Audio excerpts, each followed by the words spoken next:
मोटेगावकरचे सर्व क्लास बंद करा अन्यथा आंदोलन करू असा इशारा ठाकरे गटाचे नेते चंद्रकांत खैरे यांनी दिलेला आहे। लाखो विद्यार्थ्यांचं भवितव्य उद्ध्वस्त करणारा हा घोटाळा असल्याचं त्यांनी म्हटलंय।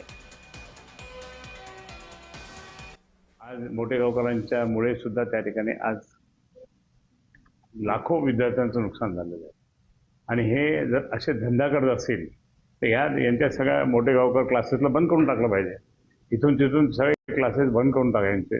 मी माननीय मुख्यमंत्र्यांना किंवा शिक्षण मंत्र्यांना किंवा बाकी डीजींना किंवा पोलीस अधिकाऱ्यांना मी सांगू इच्छितो विभागीय आयुक्तांना सुद्धा की यांचे सगळे क्लासेस जे आहे महाराष्ट्रात विशेषतः मराठवाड्यात जास्त आहे ते सगळ्या मराठवाड्यातल्या क्लासेसला बंदी टाकण्यात यावी।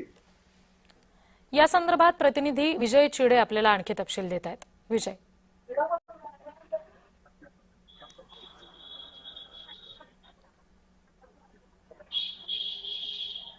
नक्कीच रिद्धी, जर बघितलं तर देशभरामध्ये जे आहे ते नीटचा पेपर फुटल्याचा पाहायला मिळाला। याचं कनेक्शन जे आहे ते आता लातूरमध्ये निघल्याचं पाहायला मिळालं। प्राध्यापक शिवराज मोटेगावकर यांनी हा पेपर फोडल्याचा जो आहे तो समोर आला आणि त्याचमुळे आता संपूर्ण महाराष्ट्रभर जे आहे त्याचे पडसाद जे आहे ते समोर आल्याचे पाहायला मिळाले।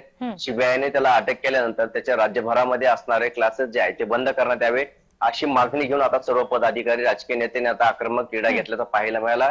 अनेक ठिकाणी आता शिवराज मोटेकर याच्या विरोधात जे आहे ते अनेक ठिकाणी आंदोलन देखील छेडण्यात आले, त्याच्यावरती कडक कारवाई करण्यात यावी अशी देखील मागणी जी आहे ती करण्यात आलेली आहे। कारण सध्या जर बघितलं हजारो विद्यार्थ्यांचं भवितव्य जे आहे ते आता अंधारमय झाल्याचं पाहायला मिळत आहे।